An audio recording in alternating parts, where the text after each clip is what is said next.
Curtis Stone nearly quit farming after making $150 after a long 100-hour work week. But what happened next reveals the secrets to building a customer base that will literally push your farm to success. This is the community momentum effect. Curtis shares his lowest point, the moment that almost broke him. The first few times I started at the market, I sold out. It was good. I mean, I came out with a few $100 or something like that. It was great. And then I had a few of those and I'm thinking, oh, wow, I'm on it. Like, this is flying now. Like, I'm on the fast track to success kind of thing, And then I had this market that was just horrendous. I came back with 90% of the product that I brought there and I felt so sick. But it got worse. Curtis was destroying his body. That was the same time that I suffered this extreme physical burnout. I'd never had anything like this in my life.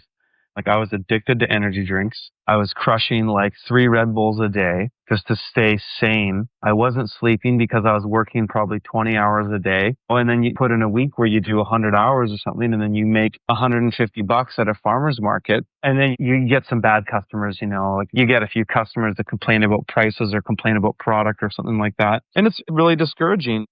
He even admits his response. Oh, man. I curled in the fetal position and cried. That's what I did. Here's what changed everything. Curtis discovered a counterintuitive strategy. I've always found the best way for me to deal with those things is to reach out to my friends and my family and not be afraid to show vulnerability. If you go through life putting up a guard like you're this tough person or something like that, or you're all that, people won't open up to you as well. He continues with this key insight. I found that by showing humility and showing vulnerability opens you up to people. This wasn't weakness. It was strategy. The support of some of my really close friends back then is what kept me going, really. I just would tell people and wasn't afraid to talk about the fact that things weren't all perfect and working out. Rob took a different approach. Instead of finding community, he created it from scratch. Even if you're in a place that may not have the community that you want, which is where I was a couple of years ago, I took active steps to try and build that community. And boom, before you know it, all of a sudden there's this community that's thriving because everybody around you wanted it. But no one up until that point had taken steps to act as the catalyst to make it happen. The key insight here, you don't find community. You create it. You become the catalyst. Curtis describes something fascinating about how passion attracts customers. I call it finding your alignment. When you align something that you're good at doing, that you learn through experience or whatever it is, and something you really like do, you find this alignment. And when you find that in your life, people will tune into your frequency pretty quickly because they'll see how passionate you are about it. And you can only do these things with things that you were really, really amped on. I really believed in what I did, and so did the community. People really embraced what I did. Even when he was physically destroyed, his passion came through. And I was stoked. I was so stoked on what I was doing. It was never hard for me to channel that passion, even when I was physically so burnt out that I could barely walk. But here's the deeper principle Curtis uncovered, and this changed how I think about community. Economic interactions are actually the foundation of community, because if you don't have them, what the hell do I need to know him for? He goes on to give a concrete example.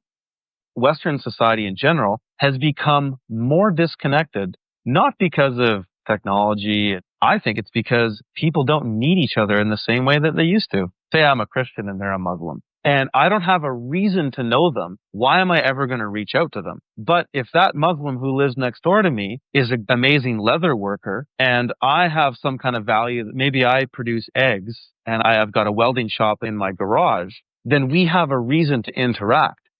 For farmers, this is easy. As a farmer, it's a really fast way to get into economic interactions because let's face it, everybody needs to eat. Yeah. So it's simple. I can inject myself into a community pretty quickly when I provide a valued service that I know everybody needs, but a lot of people will value a local farmer, fresh, organic produce. Curtis knows his value. When you are providing real value to a community, you become valuable. I do provide an incredible amount of value to my community, and I'm aware of that. And I know what my value is. I can articulate my value. It's clear on what I bring to the table. As a farmer, for one, that becomes an easy thing to do. And I think that's what's so great about being a farmer today, especially the kind of farming we're talking about, market gardening, where you're servicing your community, not growing crops to be exported and whatnot. That's an immediate value to your community. Curtis explains how community becomes unstoppable momentum. It was the hardest to get that snowball rolling. But then once it started to roll, it gained momentum. And I find that momentum is your community. If you can really convey and connect to a community, that community becomes your momentum and they push you along. Here's a real example of how momentum showed up. During those times that I was feeling rough, I would have some neighbor walk by and just totally make my day by saying, "Hey man, I love what you're doing. This is so beautiful. How can I help you?" or something like that. People would reach out to me. Rob adds a beautiful perspective on this symbiotic relationship. You help maintain momentum in the community. The community helps maintain momentum with you. It's a beautiful thing when you start following your heart and making it happen like that. And here's where it really scales. Curtis explains how local becomes global. You can't change the world, but you can change yours. The beautiful thing about that is that the more you change your world and the better you get at that, your world gets a hell of a lot bigger because you end up on shows like this. We actually can change the world, but it's going to start small and it's going to be a hell of a slog to start. But once that momentum gets going, your world gets a lot bigger pretty quick. Here's your community building blueprint based on what actually works. 1, show vulnerability. Admit when you need help. 2, provide clear value. Everybody needs fresh food. 3, be the catalyst. Don't wait for community to find you. Go find it. 4, channel authentic passion. Even when you're exhausted, show why you do it. 5, create economic relationships, not just social ones.